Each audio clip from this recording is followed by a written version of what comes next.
આપણે ત્યાં ઇન્કમના 4 ભાગ પાડે છે. નીતિ વાક્ય એમ કહે છે કે તમારી પાસે 100 રૂપિયા આવે છે તો 25 રૂપિયા ફર્ધર ઇન્વેસ્ટમેન્ટમાં જાય, 25 જેથી બિઝનેસ ગ્રોથ થાય, નવો ગ્રોથ થાય, એટલે 25 ફર્ધર ઇન્વેસ્ટમેન્ટમાં જાય, 25 શુભ ખાતે ખર્ચવામાં જાય જેથી પુણ્યની વૃદ્ધિ થાય, 25 બચત ખાતે રહે અને 25 ઘરના ખર્ચામાં વગેરેમાં વપરાઈ જાય. એટલે વપરાશમાં 25, ઇન્વેસ્ટમેન્ટમાં 25, બચતમાં 25 અને સદવ્યયમાં 25. આ રીતે 25-25% 4 ભાગ પડે. 1 રૂપિયો આવે તો 25 પૈસા વાપરવાના. આજે 1 રૂપિયા આવે તો ગામમાંથી 14 લાવીને 15 રૂપિયા વાપરવાના અને 14નું વ્યાજ ભરવાનું. હવે આ તો ક્યાંનો ન્યાય છે? કઈ રીતે માણસ આટલું જોખમ લે? તમને બધી સવલત મળે છે, તમે આટલું જોખમ લઈ શકો છો? બધું થઈ શકતું હતું. પહેલાં લોકો હતા અને એ લોકો કહેતા આજની તારીખમાં સાહેબ અનાજ કરિયાણા લેવા જઈએ ને એટલે પ્રતિષ્ઠિત વ્યક્તિ હોય, એકદમ પ્રતિષ્ઠિત વ્યક્તિ, નાનો માણસ હોય મોટો માણસ હોય પણ સમાજમાં એની પ્રતિષ્ઠા હોય, શિક્ષક તરીકે હોય, પ્રિન્સિપલ તરીકે હોય, કોઈ પણ એવા એક સારા હોદ્દેદાર તરીકે હોય, સારા માણસ. શિક્ષક કંઈ શ્રીમંત ન હોય પણ શિક્ષકની ગરિમા હોય, તો એની ગરિમા હોય એટલે એ જ્યારે બહાર ગયા હોય કંઈ પણ લાવે કે જો અત્યારે છે ને જરા, અરે સાહેબ તમને ઓળખું છું સાહેબ, કોઈ ચિંતા નહીં, તમે લઈ જાઓ, હવે લઈ જાઓ, સગવડ થાય ત્યારે આપી જજો ને, કોઈ ચિંતા નહીં, સગવડ થાય ત્યારે આપી જજો, ક્યાં આપણે માગ્યા, આપી જજો. આ રીતે એ લોકોને આપી દેતા અને ઓલા સગવડ થાય તો 2 દિવસે પૈસા મોકલાવી દે. આ રીતે એ લોકોને આપતા. They didn't have any credit card. એ લોકો પાસે ક્રેડિટ કાર્ડ નહોતા, એ લોકો પાસે ક્રેડિટ હતી. ક્રેડિટ હોવું અને કાર્ડ હોવું બે જુદું છે. જ્યાં કાર્ડ હોય છે ત્યાં ક્રેડિટ નથી હોતી, ઘણી વાર ક્રેડિટ હોય છે ત્યાં કાર્ડની જરૂર નથી હોતી.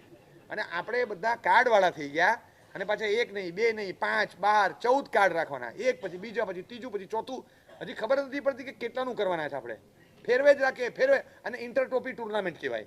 ફેરવે જ રાખે, ફેરવે જ રાખે. અને પછી જ્યારે ભરવાનું આવે ત્યારે ખબર પડે કે આ બાપડો બહાર જ નહીં નીકળે કોઈ દાડો. કેટલું ભરવાનું આવે, બધું જાત ગીરવે મુકાઈ જાય ત્યાં સુધી કરી નાખે.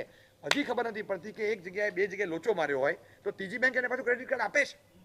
તમે એકવાર શરીરમાં રોગ આવે ને તો કોઈ ઇન્સ્યોરન્સ કંપની તમારો મેડિક્લેમ નથી ઉતારતું કે ના હવે આનો મેડિક્લેમ ના ઉતરે. કેમ? તો કે હવે રોગ આવ્યો, હવે ના ઉતરે. અહીંયા આટલું બધું 4 જગ્યાએ વાટી આવ્યો તો મારા ક્રેડિટ કાર્ડ તો નવી બેંકમાંથી લઈ આવે, એ આપે છે. ત્યાં તો કોઈ વાંધો નથી. હવે આ રોગ આવ્યો તો ઇન્સ્યોરન્સ ઉતરે, આનો ઉતરે છે. તમે રમવું એટલું રમો, એક લિમિટ, પાછું તમને ઇન્ડિકેશન આપે તમારી લિમિટ થોડી વધી છે, મોટું રમો, રમો મોટું, નાનું નાનું કેમ રમો, રમો મોટું, દિલથી રમો, કરો. સાહેબ ક્યાં ચિંતા કરો સાહેબ, તમારે ક્યાં હમણાં ભરવા છે? અરે ભરવા ક્યાં? એટલે હું તમને હજી કહું, આ એટલું જોખમી છે ને, જોખમી. જો કેશ ટ્રાન્ઝેક્શન અત્યારે ઓછા થાય એ કબૂલ, નિયમ એવા આવ્યા, સિસ્ટમ એવી આવી કે ઓનલાઈન પેમેન્ટ ને બધું થાય, બરાબર છે. બાકી તમને વાસ્તવમાં સમજાવું, ઓનલાઈન પેમેન્ટમાં ટીક ટીક ટીક ટીક ટીક ટીક આટલું ખાલી કરી નાખો ને, એ 1.5 લાખ જતા રહ્યા, એ તમને કંઈ ખબર ના પડે. પણ તમે 500-500ના 1 2 3 4 5 આમ ગણી તમે 1.5 લાખ આપો ને, એ મગજમાં રજીસ્ટર થાય કે 1.5 લાખ, 1.5 લાખ ઘણો ખર્ચા છે. હા ભાઈ, હવે હમણાં બસ, હવે આપણે બીજી વાર આવશું સિંગાપુર ત્યારે વાત, હમણાં અમે કંઈ લેવું નથી, બરાબર છે. પોપકોર્નનો ડબ્બોય નથી લેવાનો, કશું નથી લેવાનું, પેકેટ નથી લેવું, પોપકોર્ન મૂકી દે, મૂકી દે. એ 50 રૂપિયાનું તોય નથી લેવું, બહુ થઈ ગયું. તમે ગણી ગણીને આપો ને, એ તમને અવેરનેસ આપે કે હોય એટલું જ જાય, વધારે તો જાય નહીં, કારણ કે બાજુવાળાના ખિસ્સામાંથી તો કાઢીને ગણવાના નથી, તમારા હોય એટલા જ જાય, હાથમાં હોય એમાંથી જ જાય. અને ત્રીજું, આટલા બધા ગયા એ તમને અંદર અસર કરે એટલે પછી બીજી વાર તમે ખોટો ખર્ચો નહીં કરો. આ તો ક્યાં ગણવાના છે? ગયા તો ઓનલાઈન અહીંથી અહીં જતા રહ્યા સીધા. એટલે આ બધું ઇન્ટરનલ ટ્રાન્ઝેક્શન છે. મારું પુણ્ય વધ્યું કે ઘટ્યું મને ખબર પડે છે?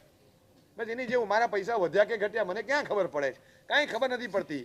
બધું આંકડામાં ને આંકડામાં રમો તો ચાલ્યા કરે, ક્યાં માઇનસમાં વહી જવું ખબર નહીં પડે. એટલે એટલા જ માટે અસર નથી થતી. જે કેશમાં આપતા હતા ને ત્યારે માણસને મગજમાં રહેતું હતું કે સારું ગણી ગણીને આપીએ છીએ, પરસેવો પાડી પાડીને ભેગા કર્યા છે, ગણી ગણીને આપતા હોઈએ અને એ સાચવીને રાખે.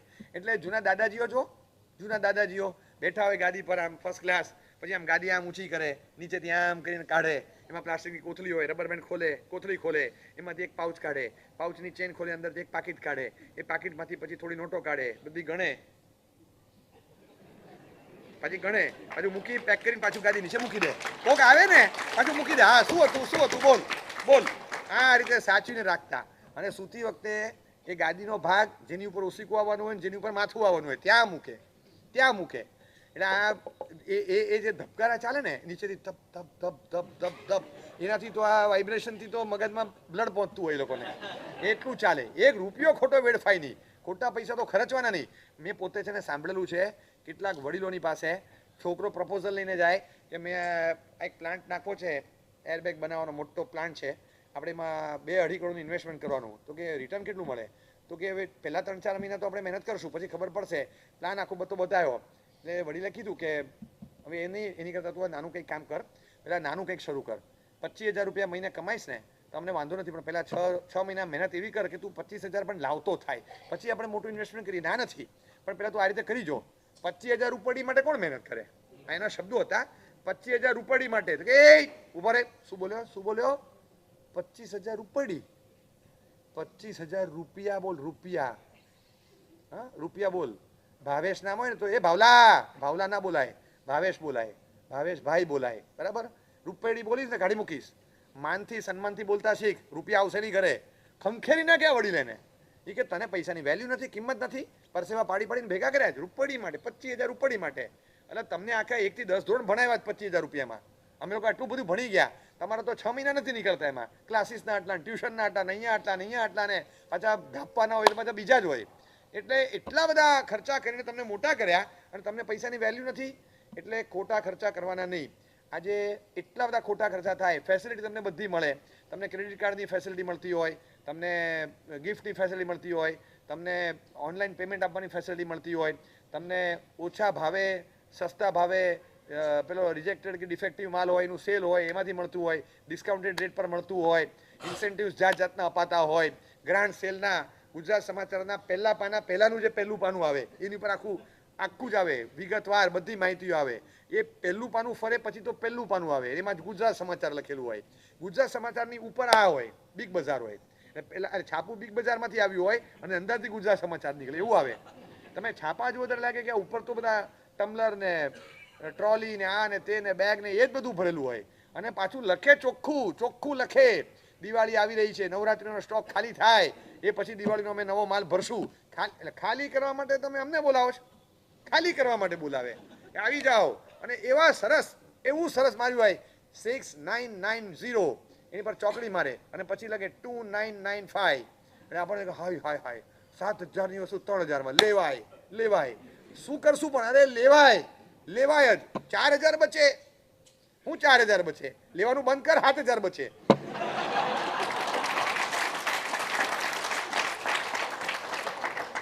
જોઈને સીધા આ ખાલી જે કરે છે ને એકચ્યુઅલી આંકડો મોટો બતાવે, જે MRP હોય એની પર ચોકડી મારે. આ આખી ઇમોશનલ ગેમ છે.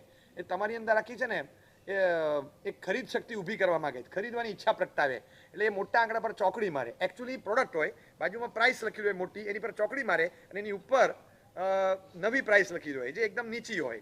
એટલે 30%, 32%, 28% એવી પ્રાઇસ હોય. હવે એકચ્યુઅલી છે ને આ ચોકડી પ્રોડક્ટ ઉપર જ મારવા જેવી છે. આ પ્રોડક્ટ ઉપર તમારે આંકડા જોવાના જ નહીં. ક્યાં જરૂર છે પણ તમને વિચાર જ નહોતો આવ્યો કે આ વસ્તુ લાવી છે. ખાલી વસ્તુ લાવવાની એટલે લાવવાની, બસ મારે આ વસ્તુ આજે જ લાવી છે, મારે એક વસ્તુ જોઈએ અને બધી વસ્તુ પાછી મોંઘામાં મોંઘી મળતી હોય એ જ લાવવાની. બિલકુલ આપણે સૂટ ન થતું હોય ને તો ઇન્શર્ટ કરીને નીકળે કે સારું નથી લાગતું, તું શર્ટ બહાર જે પહેરતો તે બરાબર હતું. હા, અરમાનીનો બેટ લાવ્યા છે. હવે ઇન્શર્ટ ના કરું તો ગામને ખબર શું પડે? આવડું મોટું વચ્ચે લખેલું દેખાવું જોઈએ અરમાની. હવે 25,000 રૂપિયા ચૂક્યા છે પટ્ટાના. 25,000 રૂપિયા પટ્ટાના મારવાના? 25,000 રૂપિયા પટ્ટાના હોય? 500 રૂપિયાનો પટ્ટો હોય. હા, 500 રૂપિયાનો પટ્ટો હોય. 24,500 તો ઓલા શબ્દો ના હોય છે ખાલી, એના 24,500 હોય. એવું તો કેવું તમે સોનાના કંદોરા પહેર્યા છે? એવું કયું થોડું હોય? આવા કંદોરા પહેરવાના હોય ખાલી, બીજું કશું હોય નહીં. એટલે પહેલાં આપણા કાકાઓ હતા તો ધોતિયાની ગાંઠ વાળી સૂતરની દોરી બાંધી દેતા હતા ઉપર, કશું હતું નહીં અને તોય ઢીલું નહોતું પડતું. આ લહેંગાનું નાડું હતું, બીજું કંઈ આ વળી અરમાનીનું નાડું છે, બીજું છે શું? પણ આ ફેન્સી વસ્તુ આવી 25,000, 30,000 એવી વસ્તુ. આ બધા બહેનોને તમે પૂછું છું, સાચું બોલજો કે તમારે ત્યાં જે લટકણીઓ હોય ને આમ જે ભરાવી નીકળો તમે, એ કેટલાનું છે? જેમ પર્સ ભરાવો એ કેટલાનું? એકે બેન જેટલાનું પર્સ હોય છે ને એટલા રૂપિયા અંદર ન ધોતા, એકે ના નહીં હોય છે. 60,000, 35,000, 25,000નું અંદર હોય શું? કે કશું ના હોય. એક લિપસ્ટિક હોય, એક પરફ્યુમ હોય, એક સેલ ફોન હોય, એક રૂમાલ હોય આમ કરવા માટે, બસ કશું ના હોય. 500 રૂપિયા નીકળે તો નસીબ, 500 રૂપિયા નીકળે નહીં. ઘણી વાર રિક્ષા ભાડું આવવાનું હોય ને કે ઉભો રહે ને અહીંયા એક મિનિટ ઉપરથી લઈ આવું, આમાં છે જ નહીં. આ ખોલે પછી આ ખાનું ખોલે તો લિપસ્ટિક નીકળે, પેલામાંથી મોબાઈલ નીકળે, આમાંથી બીજું કંઈક નીકળે, આમાંથી રૂમાલ નીકળે. સારું પૈસા જ નથી તો 65,000નું પર્સ જોઈને થોડો બેસાડે રિક્ષામાં? મેમ સાહેબ પૈસા ચાહીએ, 65,000નું પર્સ તમે બતાડો છો, આ જોઈ લીધું બસ જા, એમ થોડો જાય. રૂપિયા જ આપવા પડે ને તમારે. એકે જણના ખિસ્સામાં કે પર્સમાં પૈસા નથી, ધટકાવીને ફરવાનું. અને પછી આવે ત્યારે મોંઘા પ્રસંગ, આ તો નોર્મલ. બાકી લાખ 2 લાખ 3 લાખના જેવા લાવે એવા પર્સ લાવવાના. મને એ નથી ખબર પડતી કે આ ટ્રેન્ડ ચાલ્યો ભલે, પણ is it right to follow this trend? આ જરૂરી છે કંઈ કે તમે તમારા 2-2 મહિનાના ઘર ખર્ચ અને નાના માણસ આખા વર્ષના ઘર ખર્ચ પર્સમાં નાખી દીધો? કશું છે જ નહીં. અને એક સ્ટાન્ડર્ડ ઓફ લિવિંગ તમે ઊભું કરશો ને પછી એને મેન્ટેન કરવું બહુ અઘરું છે, બહુ ડિફિકલ્ટ છે. એટ વન સ્ટેજ તમે સ્ટાન્ડર્ડ ઓફ લિવિંગ ઊભું કરી દો, પછી એને મેન્ટેન કરવું. મારે તો આ જ જોવે, આ જ જોવે. મારા કપડાં ઝારા ના જ આવશે, મારા તો H&M ના જ આવશે, મારે આમાંથી જ લાવવાના, અહીં સિવાય ઓછું લાવવું જ નહીં, સાડી અહીંથી જ લાવી, જ્વેલરી આ જ જોશે, પર્સ આવું જ જોશે, પરફ્યુમ આ જ જોશે, બૂટ આવા જ જોશે, સેન્ડલ આવા જ જોશે, આ જ જોશે. હવે એમાં કંઈ ટપ ટપ ટપ ટપ અવાજ નવો આવે છે એમાં કંઈ? તમે ચાલો એ જેવો આવે એવો આવે, કશું જ નહીં. Don't use any brands, try to be a brand. તમે તમારી એક બ્રાન્ડ ક્રિએટ કરો વ્યક્તિત્વમાં. તમે શું બ્રાન્ડવાળી વસ્તુ લાવો? જેટલી ઊંચામાં ઊંચી વસ્તુ લાવી, તમારું સ્ટેટસ, તમારો મોભો એ લાવવાનું મન તમને કરે. ક્યાંક સારી વસ્તુ વાપરો એની ના પણ નથી, કશી ના નથી, પણ એના માટે થઈને 5,000 10,000ના પાટલું લઈ આવવાના. અને ખબર જ નથી પડતી કે કઈ રીતે કેવું મોંઘું થાય. સાદું કોટનનું શર્ટ હોય, સાદું એક સિમ્પલ ટી શર્ટ હોય, એ સિમ્પલ ટી શર્ટ હોય તો તમારે 3,000 4,000 7,000 12,000 ગમે તે આપી જ દેવાના, કશુંય નહીં, આપી જ દેવાના. કેમ તો યસ યસ ડન, ખાલી આટલું કરેલું હોવું જોઈએ બસ. આમ એટલે લાલ પેનથી હું કરી દઉં, લો મૂકો. આમાં કશુંય છે નહીં. એક વસ્તુ સારી આવશે, બ્રાન્ડવાળી આવશે, એ ક્રિએટ કરશે. પેશન છે કે પૈસા છે, કમાઈએ છીએ તો આપણે સારી વસ્તુ વાપરીએ. સારી વસ્તુ વાપરવી એ બરાબર છે, પણ સારી વસ્તુ એટલે બ્રાન્ડેડ જ હોય એ જ સારી હોય છે. એ સિવાયની બીજી કંઈ નકામી હોય, તકલાદી હોય છે, ફાલતુ હોય છે, એવું છે જ નહીં. એવું કશુંય છે નહીં. આજે ઘણીવાર અમને પછી સાદગીમાં પર્સનાલિટી ના પડે ને? અમારી પડતી જ નહીં હોય.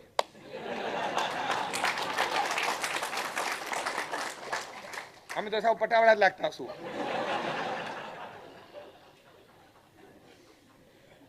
અમારે તો જે નાના મહારાજ ને મોટા મહારાજ બધાને એક જ કંપનીનો કપડો છે. અમારે કંઈ અલગ અલગ છે નહીં. જે કપડો હોય એ જ હોય. સવારે આ ભાગ ઉપર હોય, નીચે હોય, તો ઊંધો ચત્તો ગમે તેવો પહેરી તો ચાલે એવો છે. હા, કોઈ નહીં. અમારે યુનિવર્સલ માપ છે. ભૂલમાં મારો એમણે પહેરી લીધો, એમનો મેં પહેરી લીધો તોય ખબર ના પડે. આમાં તો તમારો ને તમારો તમને નથી થતો 3 મહિનામાં.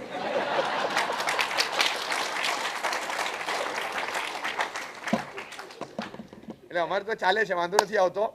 પણ આ મેનેજમેન્ટ છે એક પ્રકારનું. ચલો હું એમ નથી કહેતો કે તમે મારા સાહેબ જેવા થઈ જાઓ, પણ ક્યાંક તો એવા રહીએ. આપણે 10 વર્ષ પહેલાં આ જ હતા, આપણે આવા જ હતા. ખેમા દેદરાણીએ આખું ગુજરાત જમાડ્યું, પણ કંઈ આવી બ્રાન્ડેડ વસ્તુઓ પહેરી નહોતી. એના કપડા પરથી ને એની રોલેક્સની વોચ પરથી ને એના પરથી નહોતું લાગતું કંઈ. એવું ક્યારેય નહોતું લાગતું. સમય જે હોય જ બતાવે છે, પણ ખાલી એટલો ફરક છે કે તમારા હાથમાં ઘડિયાળ હોય તો એ ટાઈમ બતાડે, ને રોલેક્સની હોય તો પહેરનારનો ટાઈમ બતાડે. એટલો ફરક પડે. પણ તમે ખાલી મોંઘી ઘડિયાળ વાપરો એનાથી ફરક બીજો શું પડી ગયો? ટાઈમ તો જે બતાવે જ બતાવે છે. તમારી પાસે મોંઘી વસ્તુ આવી, એ મોંઘી વસ્તુથી તમને બીજો એક્સ્ટ્રા બેનિફિટ શું થયો? સાહેબ, એમ કહેવામાં આવે કે first impression is the last impression. તો કોઈક જગ્યાએ જઈને ઊભું રહેવું હોય અને ત્યારે સારી વસ્તુ જો પહેરેલી હોય તો બોલ્યા પહેલા જ એના મનમાં સારી ઇમ્પ્રેશન પાડવા માટે બ્રાન્ડ હેલ્પ કરતું. બરાબર છે. પછી જોખમ એ વધશે કે બોલ્યા વગર ઇમ્પ્રેશન ક્રિએટ કરી દીધી, એ બોલ્યા પછી ઘણી વાર ટકતી નથી. એ બહુ ભારે પડે. એટલે ભઈલા એમ કહું કે માપમાં જ ક્રિએટ કરો ને. હા, જેટલી પાછળ ટકે મેં એવું જ કરવાનું. પાછળ એવું જ કરવાનું. પછી એમ ના થાય કેમેરૂન ગ્રીન જેવું થાય. પછી આ બહુ મોંઘો પડ્યો, બહુ મોંઘો પડ્યો. હવે 27 કરોડની ઉછામણી બોલીને લઈ આવ્યા. આપણે તો જીરાવલા પાર્સના જ ધાર્યા હતા. આ તો અષ્ટમંગલની પાટલી નીકળી. પછી એમ લાગે કે આ તો કંઈ હતું જ નહીં. આને ભરાવાના, આ કેમેરૂન ગ્રીન ભરાવાના કેટલો ચડાવો કેટલો થયો તો પછી. અને પછી હરકું પરફોર્મન્સ ના આપે એટલે પછી સ્ટેટિસ્ટિક્સ કાઢે. 1 રનના 1.5 લાખ રૂપિયા થયા, 1 વિકેટના 15 લાખ રૂપિયા થયા. એ ગણ્યા કરે બધા, તોય વધે જ પૈસા પાછળ. એટલે અક્ષર આવું બને છે ઘણીવાર કે આપણે વસ્તુ લઈએ ની ના નથી. તમે સારી વસ્તુ લાવો, ઇમ્પ્રેશન ક્રિએટ થાય, એનો વાંધો નથી. પણ ઇમ્પ્રેશન વસ્તુના આધારે ઊભી કરો ને. ઈશ્વરચંદ્ર વિદ્યાસાગર હતા ને, બહુ સિમ્પલ માણસ હતા, અતિશય વિદ્વાન હતા, અતિશય વિદ્વાન. અને સિમ્પલ એની પાસે હતું એ બધું બતાડવાની જરૂર નહોતી. અર્નિંગ હોય, સેલરી આવે, એમાંથી ખર્ચો કરીને બાદ કરીને સેવિંગ નાખે, કોઈ ખોટા ખર્ચા કરવાના નહીં. અર્નિંગ પ્રમાણે ખર્ચો હોય અને એક્સપેન્સ એનો always less than the income. આ જ રીતે ઘર ચાલતું. એક બહુ મોટી જગ્યાએ કલકત્તાથી મળવા જવાનું હતું. અને એવા મોટા માણસને અંગ્રેજ સલ્તનતના એવા માણસોને મળવા જવાનું હતું અને એને કહેવામાં આવ્યું કે સૂટ ને આ તે બધું મોકલ્યું. તો કે શેના માટે? કે તમારા જે સફેદ કપડાં છે ને એ સારા નહીં લાગે, તમે આ કપડાં પહેરી લો. તો એટલે એમ નહીં, એટલે એમને કોને બોલાવ્યા છે? ઈશ્વરચંદ્ર વિદ્યાસાગરને બોલાવ્યા છે ને. તો કે હા, તો ઈશ્વરચંદ્ર વિદ્યાસાગર આ છે, બરાબર. હું કયા કપડામાં છું એને જો મળવાનું હોય તો પછી આ હેંગર પર સૂટ ને બૂટ છે, હેંગર લઈ લો ત્યાં અને એમને મળી લે. એમને જો સૂટ અને બૂટને મળવાનું હોય તો સૂટ બૂટ અને હેંગર પર ટોપી પહેરાવી દઉં, એ ટોપી સાથેનું હેંગર આખું મોકલી દો, એને મળી લે.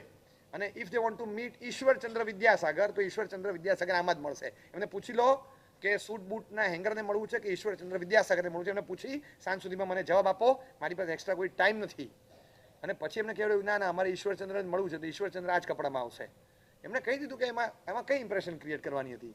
જે વ્યક્તિને પોતાનામાં દેખાતું હતું કે કશું હતું નહીં, આજની તારીખમાં અને આજે નહીં, એ દિવસોમાં પણ અંગ્રેજોને છે ને ગાંધીજી પ્રત્યે રિસ્પેક્ટ હતું અને ગાંધીજીથી ગભરાતા હતા. કઈ પર્સનાલિટી હતી? પોતળી પહેરીને ફરનારો માણસ.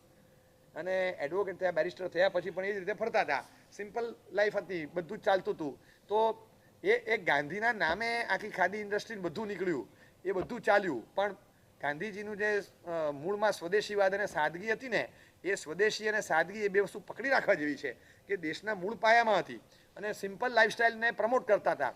એમણે પ્રમોશન આ વસ્તુનું મોટું આપ્યું છે કે ક્યાં એક અહીંયા એક ઘડિયાળ લટકાડેલી હોય, હાથમાં એક લાકડી હોય, જૂના સમયની એક ચશ્માની દાંડી હોય, ચશ્મા પહેરેલા હોય ગોળ કાચના, અને પોતળી પહેરેલી હોય. બસ આ કપડું નાખીને ફર્યા. એક થૂકદાની હોય, કફ આવે તો થૂકી નાખવાનો, માટીમાં હલાવી નાખવાનો. કંઈ એમનો પરિગ્રહ જ નહોતો, કોઈ પોઝિશન એવું હતું જ નહીં કે ઢગલાબંધ કપડાં અને આને તેને પહેરીને ફરતા હતા. રાઉન્ડ ટેબલ કોન્ફરન્સમાં આ જ કપડામાં ગયા હતા. એમના માટે સ્પેશિયલ થાળી બનાવવી પડી, કારણ કે આ બધું એ આડું આડું ખાતા નહોતા. અને સ્પેશિયલી ફોર ગાંધીજી એક ડિશ એમના માટે સ્પેશિયલ ઓર્ડર કરવી પડી જે એમને ચાલે એવું હોય. તો ગુજરાતી ડિશ એમના માટે એ વખતે આ લોકોના બધાનું 10 જણનું થાય ને એટલું કોસ્ટલી ડિશ પડી. એટલે કોઈક અંગ્રેજે કમેન્ટ કરેલી કે એ લંચ લેશે ત્યારે જુદું છે ને અત્યારે જુદું છે. કે ગાંધીજી આવા કપડામાં he is presenting half of the Indian population અને when is taking lunch he represents the other half. એમણે એને કીધેલું કે બાકીના શ્રીમંતોની એક દુનિયા છે ને એનું રિપ્રેઝન્ટેશન ત્યારે થશે ને. એ ડિશ બહુ મોંઘી છે ભાઈની, પણ એમણે કીધું કે તમારે મને જમાડવો હોય તો મારા નિયમ પ્રમાણે આ જ જમીશ. મારું સિમ્પલ સાદું છે, તમને કરતા ના આવડે તો મોંઘું થાય, એક જ જણનું બનાવો તો, પણ મારો ખોરાક આ છે. સિમ્પલ ખોરાક, સિમ્પલ કપડાં, સિમ્પલ લાઈફસ્ટાઈલ, કશું કરવાનું નહીં, આડું આડું વાપરવાનું નહીં, કરી નહીં. અમે લોકોએ જોયેલા છે ને, અને એ સિમ્પલ લાઈફસ્ટાઈલથી જીવનારા હતા, એક સરખી સાદગીથી જીવનારા હોય એને કંઈ તકલીફ નથી પડતી. કેટલા લોકો છે આજે એક ટ્રેન્ડ થઈ ગયો કે નવું જ લાવવાનું. નવું એક સમય હતો કે વારે વારે નવા ચપ્પલ લાવતા, વારે વારે નવા ચપ્પલ લાવતા. પછી એક ટ્રેન્ડ આવ્યો કે નવી પેન લાવવાની, ભરાવાની જ હોય, લખવાનું તો હોય જ નહીં, પણ ભરાવાની હોય. પછી ભરાવાની હોય. નવા ગોગલ્સ લાવતા, એ આમ લટકાડવાના હોય ખાલી, બસ એ લટકાડીને ફરવાના, એ નવા ગોગલ્સ લાવવાના. પછી એક ટ્રેન્ડ આવ્યો નવી વોચ લાવવાની. પછી એક ટ્રેન્ડ આવ્યો નવો મોબાઈલ લાવવાનો. વર્ષ બે વર્ષ થાય ને એટલે ભૂલી જવાનો, વર્ષ બે વર્ષ થાય એટલે ભૂલી જવાનો. નવો મોબાઈલ, હવે નવો મોબાઈલ કંપનીવાળા બહાર પાડે એટલે જૂનો આઉટડેટેડ થઈ જાય. એમ થાય કે ના તો ગઈ 24નો છે, હવે નવો લાવો. આ તો બધો ગયા ભાવનો છે, હવે નવો લાવો. અને ગમે એટલું તમે સમજાવો, નહીં mobile is Mahavir Swami for me. હવે અમારે તો એના મોબાઈલ એટલે મોબાઈલ, બસ એ અમારે જોઈએ એટલે જોઈએ, નવો ને નવો જ જોઈએ. તમારા માટે એક ભગવાનના દરજ્જામાં હશે, પણ હું એમ કહું છું કે ભગવાનનો દરજ્જો સાચો. મોબાઈલ એ ભગવાનના સ્થાને છે. તમે એક દિવસ આમ ભગવાનના દેરાસરમાં જવાનું ભૂલી ગયા ને, એવી રીતે જો મોબાઈલ રહી ગયો, ઓ નો નો નો નો નો નો મોબાઈલ ભૂલી ગયો, મોબાઈલ ભૂલી ગયો, મોબાઈલ ભૂલી ગયો. મારે દર્શન કરવાના રહી ગયા હોય, પચકાણ પાડી લીધું, વપરાઈ ગયું, પછી જો યાદ આવે ને, ઓ નો નો નો ભગવાનના દર્શન રહી ગયા, મેં વાપરી લીધું, આમ જીવ બળે. કોક વાર આવી ભૂલ થઈ તો એવી રીતે મોબાઈલ રહી ગયો હોય ઘરે અને બહાર નીકળી ગયા ટ્રાવેલિંગમાં અને બસમાં બેસી ગયા, ટ્રેન ચાલુ થઈ ગઈ, તો તમારો જીવ બળે, અરે રે રે રે મોબાઈલ રહી ગયો, મોબાઈલ રહી ગયો. મોબાઈલ ઇઝ ગોડ, ભગવાન જેવા છે. પણ આપણે ખરેખર ભગવાનનું સ્ટેટસ આપ્યું હોય ને તો જાળવી જાણો, જાળવી જાણો. હું તો કહું છું ભગવાનને તમે મોબાઈલને ભગવાન પણ માનતા હો ને તો રિયલ સેન્સમાં ભગવાન માનો. પહેલા નંબરમાં નિયમ છે કે ભગવાન જેટલા પ્રાચીન એટલા સારા, બરાબર.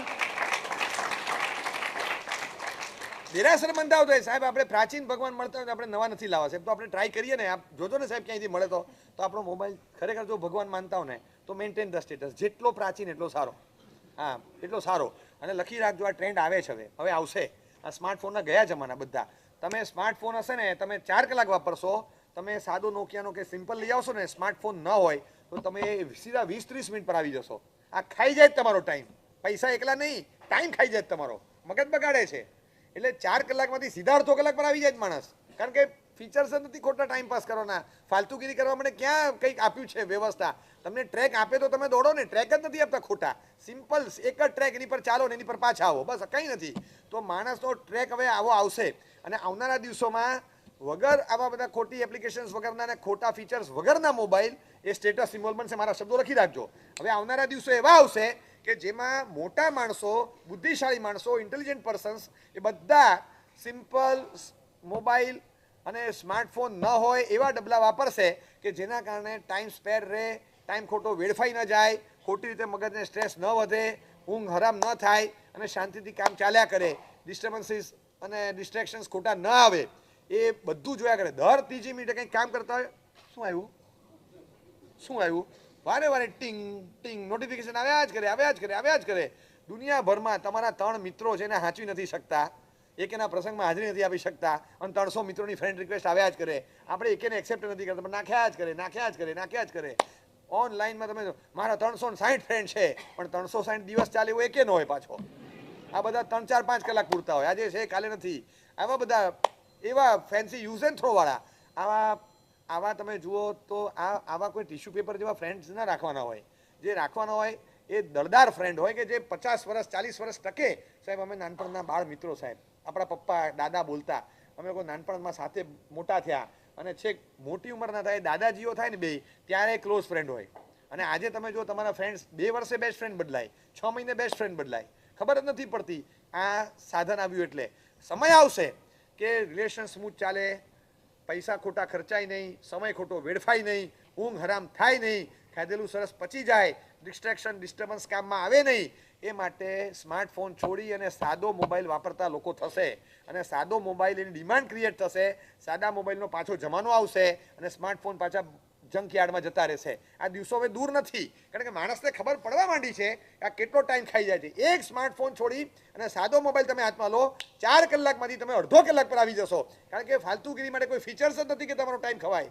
આવી રીતનો જમાનો હવે આવશે, પણ એક ટ્રેન્ડ, નવો મોબાઈલ જોઈએ, નવો મોબાઈલ જોઈએ, નવો મોબાઈલ જોઈએ, વારે તહેવારે નવા મોબાઈલ. તમારા હાથમાં આજે જે મોબાઈલ છે, મને ખાલી એટલું કહો કે કેટલામો છે, કેટલામો? ઓછામાં તો ચોથો પાંચમો હશે, ત્રીજો ચોથો. આ પાછું પ્રીમિયમ હોય ને, તમારે પ્રીમિયમ હોય. ખાલી જ્ઞાન અને ક્રિયાના 2 કાણા હોય તો પૈસા ઓછા, દર્શન જ્ઞાન ચારિત્રની ઢગલી કરેલી હોય તો બધા પૈસા વધારે આપવાના, એ પ્રીમિયમ આપવાના. એના પ્રો એકદમ એના ઇમ્પોર્ટન્ટ મેસેજીસ આવે, બધું લઈ શકો. તમારે જેટલા કાણા વધારે એટલો મોબાઈલ કિંમતી, જેટલું ફાટેલું જીન્સ વધારે એટલું કિંમતી. કઈ જાતની ડિસ્ટ્રક્શન વાળી જિંદગી જીવવાની ખબર નથી પડતી. સારા કપડાં આવે, ફાટેલા હોય તો દાદાજી ધોતિયામાં કાણા એવી રીતે લપેટી આમ પાટલીમાં લઈ લે, ખબર ના પડે, લઈ લેતા હતા. સેજ અહીંયા કંઈક કાણું પડ્યું, અહીંયા કંઈક કાણું પડ્યું તો આપણે આમ જરા સાચવીને બેસતા, અને આમ બેઠા હોય તો આમાં જ હાથ રાખીએ કે શું થયું, ઢીચણ દુખે તે? ના રે ના, સારું છે, સારું. કેમ? ના રે શું, ના ઢીચણમાં કંઈ દુખતું નથી. ના રે ઢીચણ શેના દુખે, આપણી ક્યાં ઉંમર થઈ? અમસ્તા જ. અને અહીંયા કાણું પડ્યું ભાઈ, બીજું કંઈ છે નહીં. રમતા રમતા પડી ગયો તો ઢીચણ છોલાય, એમાં તું ફાટી ગયો. અહીંયા ટ્રાઉઝરમાં કાણું પડ્યું તો હાથ આમ રાખીને બેઠો રહે. હવે તો ખાસ હાથ આમ રાખીને ઊભો રહે, દેખાવું જોઈએ કાણું.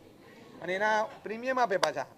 અને ખબર નથી પડતી કે સાદા નવા લાવવાના, ફાડવાના, પછી પહેરવાના. આ કેવું લાવવાનું? છૂછા કાઢીને પાછા પહેરવાના. હવે ધાગા નીકળેલા હોય તો આવો ભાગા જેવા લાગતા હતા આપણે પહેલાં. એક જમાનો હતો, ખબર છે? આવા શું ધાગા નીકળે, દોરા લટકે, શું લગે છે. હવે આવા ખાસ પહેરવાના. આખું બધું ફરી ગયું, બધું ફરી ગયું. એક જમાનો હતો કે છોકરો 6ઠી 7મીમાં આવે ને પછી કે ના પપ્પા હવે નહીં, હવે હાફ પેન્ટ, હવે મને ફૂલ પેન્ટ જોઈએ, હવે ફૂલ પેન્ટ જોઈએ. પપ્પા કે હવે આજની તારીખમાં તો છોકરાને ફૂલ પેન્ટનો જમાનો આવે એ ત્યારે પપ્પા હાફ પેન્ટમાં આવી જાય છે. આ ફરતા જ હોય, એમ જ ચાલે છે. આખી દુનિયાનો ટ્રેક ફરી ગયો, ખબર જ નથી પડતી કે કઈ જાતની જિંદગી છે. અને આ એવો ટ્રેન્ડ ચાલ્યો, અને પાછા ફૂલ પેન્ટ જે આવતા હતા એના કરતાં 4 ગણી કિંમતના હાફ પેન્ટ લાવે, હાફ પેન્ટ લાવે. એવા કિંમતી હોય. એવું તો શું છે, કાપડ અડધું છે, સીધું એટલે સિલાઈ અડધી છે, બધું જ અડધું છે, તો કઈ રીતે પૈસા વધારે થાય? મગજમાં ના બેસે, પણ એ ટ્રેન્ડ છે, એ ટ્રેન્ડ છે. આનું હોવું જ જોઈએ વધારે. એટલે પછી આ વધારે કિંમતી ચીજો લાવવાની, બ્રાન્ડવાળી વસ્તુ લાવવાની, આવી જ વસ્તુ વાપરવાની. અમુક વસ્તુ તરત નવી જોઈએ, કપડાં 3 મહિના 6 મહિના થાય એટલે નવા જ જોઈએ, વર્ષ 2 વર્ષ થાય એટલે મોબાઈલ નવો જોઈએ. હવે નવો ટ્રેન્ડ આવ્યો, 3 વર્ષ 4 વર્ષ એટલે ગાડી નવી જોઈએ. ન ચાલે. ગાડી જોઈએ એમ નહીં, ગાડી હોવી જોઈએ એમ નહીં, ગાડી નવી હોવી જોઈએ, ગાડી નવી જ હોવી જોઈએ, ગાડી નવી હોવી જોઈએ. એટલે 4 વર્ષ થાય તો ના પરવડે છે નવી ગાડી લઈ લેવાની. કેટલા એક અમદાવાદમાં હું 10 વર્ષથી છું, હું એક ભાઈને ઓળખું છું, નામ નથી આપતો, હું એક ભાઈને ઓળખું છું. 3 વાર વાસ્કેપ નખાવી ગયા હતા 10 વર્ષમાં મારી પાસે. સાહેબ ગાડી છોડાવવાની છે, વાસ્કેપ નાખી આપો.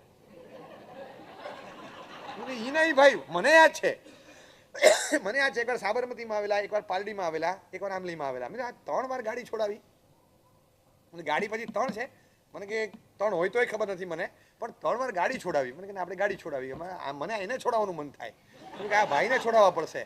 કે શેના માટે ગાડી છોડાવવાની? પણ પૈસા આવ્યા તો નાક ગાડીમાં, પૈસા આવ્યા નાક ગાડીમાં. અને જેટલી મોંઘી ગાડી એટલી પાછી અંદર બેસવાની સંખ્યા ઓછી થતી જાય, જગ્યા વધારે હોય અને બેસનારા ઓછા હોય એવી મોંઘી કાર હોય.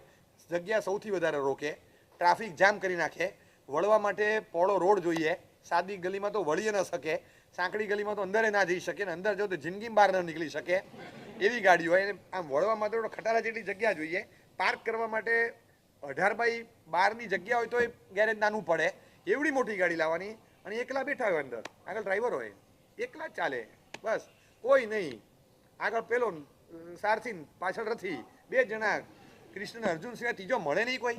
અને રથ દોડ્યા જ કરે, ભાગ્યા કરે. અને ભાઈ બેઠા હોય, સૂતા હોય, લેપટોપ પર કંઈક કરતા હોય, મોબાઈલમાં કંઈક જોતા હોય, ગાડી ચાલતી હોય ને ડ્રાઈવર ચાલ્યા કરે. અને ગાડીમાં અડધો કલાક એમણે બેસવાનું હોય, 8 કલાક તો એસી પેલો વાપરે ડ્રાઈવર, એ જ વાપરતો હોય, એ જ ગાડીમાં ફરતો હોય. એ પોતે એના સ્ટેટસ પર આપણને મનમાં થાય કે આ ગાડી સાથેનો ફોટો આપણો ખાલી ઇન્સ્ટા પર હોય, સ્ટેટસ કેવું રહે આપણું. પણ ઓલો ડ્રાઈવર છે એના સ્ટેટસ પર જો આ જ ગાડી છે પાછી, એ તો તમે જુઓ તો તમારું એનું સ્ટેટસ એક જ છે ને. આમ તો બંને આ એક જ ગાડી સાથે ઊભા છો, ફોટા તો એક જ છે. એમાં તમને જોઈને લોકોને ખબર છે કે ભાઈ આ તમારી ગાડી છે, ઠીક છે, પણ એ જ ગાડી પોતે વાપરે જ છે. એટલે એક ટ્રેન્ડ આવી ગયો કે આવી મોંઘી વસ્તુ લાવવાની અને વાપરવાની. Spend less than you earn. જેટલી કમાણી હોય એની કરતાં ખર્ચો ઓછો જ કરવાનો, બધો ખર્ચો કરવાનો ન હોય. 4 ભાગ પાડતા શીખીએ. આપણે ભેગું કરશું, આમ કરશું. પૈસા આવ્યા એ પહેલાં વાપરી નાખતા હતા, આવે બચતમાં રાખતા. દિવસો એવા ખરાબ આવે છે ને કે ગમે ત્યારે દિવસો પલટાય, પાછું પલટાય, બજારમાં અફરાતફરી થાય, યુદ્ધનો જેમ માહોલ હતો, સિચ્યુએશન ખરાબ થઈ જાય. આજે તમારું પેકેજ ગમે એવું હોય, 35 ને 40 લાખના પેકેજવાળા, સાયબર ક્રાઇમમાં નિષ્ણાત અને એવી ટોપ લેવલની કંપનીના ટોપ પોઝિશન પર હોય, સવારના પોરમાં 6 વાગે એમ સમાચાર આવે, you are not suppose to come. હા, લે ઓફ, સીધું ફટાક. હવે 40 લાખ તો કોણ આપશે આવતા મહિને? રાજા મહારાજા હોય એટલે સાલિયાણા આવતા હતા, અચાનક ગવર્મેન્ટે બંધ કરી દીધા. બસ આના જેવું થયું કે તમે રાજા મહારાજાના સાલિયાણા બંધ, નેક્સ્ટ મંથથી કશું જ નહીં. તમને 6 મહિનાની 12 મહિનાની પોઝિશન આપે ને પછી તમને કે તમે બીજું કંઈ શોધી લેજો, કાલથી નહીં, ફટ. અને મોટા પાયે આવા લે ઓફ આવે તો ગમે એવી તમારી સેલેરી હશે, પેકેજ હશે, કંઈ પણ હશે, જતું રહેશે. ધંધાની ગળાકાપ સ્પર્ધા એવી છે કે ઇન્કમ પણ કંઈ સ્ટેબલ બધાની રહે જ એવું નથી. અને સ્ટાન્ડર્ડ ઓફ લિવિંગ એકવાર ઉપર લઈ ગયા, એને મેન્ટેન કરવા માટે તમારે એક સર્ટન લેવલનો પૈસા જોશે ને જોશે. એટલે એક લેવલથી ઉપર મારે લઈ જ નથી જવું. સિમ્પલ લાઈફસ્ટાઈલ એ અત્યારના બહુ જરૂરી છે. કારણ કે બદલાતા સમય સંજોગ પ્રમાણે તમે એમ કહેતા હો કે સાહેબ બદલાતા સમય સંજોગ પ્રમાણે પછી જીવવાનું નહીં. હું તો આવનારા સમય સંજોગ પ્રમાણે જીવવાની વાત કરું છું, તમારી કરતાં આગળની વાત કરું છું. તમે અપડેટ છો, હું મોસ્ટ અપડેટેડ વર્ઝન આપું તમને કે તમે બદલાયેલા સમય સંજોગ પ્રમાણે કહો છો. હું તો આવનારા સમય સંજોગ પ્રમાણે જીવવાની વાત કરું કે આવનારા સમય સંજોગ તમને એવા લાગે છે કે તમારો ધંધો 4 ગણો થઈ જશે એવી ગેરંટી લાગે તમને ગમે તે વસ્તુ આવી શકે છે. તો તમારી પાસે કંઈક હોવું તો જોઈએ, કશું હોતું જ નથી. ઘરમાં અચાનક કંઈક તકલીફ આવી, 50 મહેમાન આવી ગયા, અથવા 5 મહેમાન 10 દિવસ માટે આવી ગયા, અથવા 1 મહિના માટે બધું બંધ થઈ ગયું, તો ઘરમાં 2 મહિના ચાલે, મહેમાનો આવે, જમે, બધું એટલું અનાજ, કઠોળ, કરિયાણું, મસાલો બધું હોવું જોઈએ. એ જ હોતું નથી. 10 દિવસનું રાખવાનું, પછી મંગાવી લેવાનું, 10 દિવસનું રાખવાનું, ઓર્ડર કરીને મંગાવી લેવાનું, 10 દિવસનું રાખવાનું, મંગાવી લેવાનું. આપણે શું બધું ભેગું કરવાનું? કાંઈ નહીં. આપણે જોઈએ ત્યારે મળે જ છે ને. બધું ભેગું કરતા હતા એ બંધ થઈ ગયું. જે રાખતા હતા, સેવિંગ્સ રાખતા હતા એ બંધ થઈ ગયા. 4-4.5 કરોડ સેવિંગ એકાઉન્ટ્સ હતા, બધા બંધ. અને છેલ્લા 2 વર્ષમાં 4.5 કરોડ જેટલા સેવિંગ એકાઉન્ટ્સ બંધ થયા છે ભારતમાં. અને એટલા જ લગભગ ડીમેટ એકાઉન્ટ્સ નવા ખુલ્યા છે. હવે આ બધા માર્કેટમાં ફ્લો કયો આવ્યો? આ સેવિંગનો જ પૈસો આમાં ગયો છે. એ બધું આમાં આવી ગયું. પીએફમાંથી કાઢે નાખે આમાં, ઓલામાંથી કાઢે નાખે આમાં. ઉપધ્યાન તપ દરમિયાન ઉપધ્યાન પૂરા થાય ત્યારે રસોઈયો હોય ને, રસોઈયો પેલું લાલ કલરનું પંચું ગળે નાખે, આમ ફાળ્યું અને આવી એના છોકરાને લઈને આવ્યો. મને કહે સાહેબ આને પેલો વાસ્કેપ નાખી આપજો. આટલા મોટા તપેલામાં શીરો હલાવતા શીખે. મારા છોકરાને હવે રસોઈ બનાવવાનો છે. આ ફિલ્ડમાં આથી એન્ટ્રી આપું છું. કીધું તમારા છોકરાને રસોઈ બનાવ? હા, એને રસોઈ જ બનાવવાનો છે. કીધું કેમ? મને કે સાહેબ મારા તપેલા જેટલી ખાનદાની છે ને સાહેબ કોઈ માર્કેટની નથી. 1 રૂપિયો ખોટો નથી થયો આજ સુધી. અને રડ્યો રીસર કે સાહેબ 20 લાખ રૂપિયા ધુમાડો ખાઈ ખાઈને મેળવેલા એ માર્કેટમાં રોક્યા અને બધા જતા રહ્યા. મેં કીધું તે વળી બજારમાં રોક્યા, રસોઈયો છે તું? હા કે મારા દોસ્તારે કીધું કે તારો છોકરો મોટો થાય ને તેને બંગલો મળશે ને આ મળશે ને તે મળશે, તો આપણે તો બધા ધુમાડા ખાઈ ખાઈને ભેગા કરેલા, બધા અંદર ગયા ને પછી ફેબ્રુઆરી માર્ચમાં જે ધમાધમી થઈ એમાં બિચારાને એવી હાલત ખરાબ થઈ ગઈ કે ક્યાં ગયા કંઈ ખબર ના પડે. અને કે તમે કીધું આમાં પૈસા ક્યાં રોક્યા? મને કે અમે તો કંઈ ખબર ના પડે સાહેબ, એણે કીધું ત્યાં સહીઓ કરીને અમે કીધું એવું કરી આપી બધું, અમે બધું કરીને આપી દીધું. આપણો ઘરનો માણસ હવે એનો વાંક નથી, એને બધા કારણો સમજાવે કે કેમનું થયું આવું. કીધું અત્યારે તમારા હાથમાં કેટલા? મને કાંઈ ખબર નથી.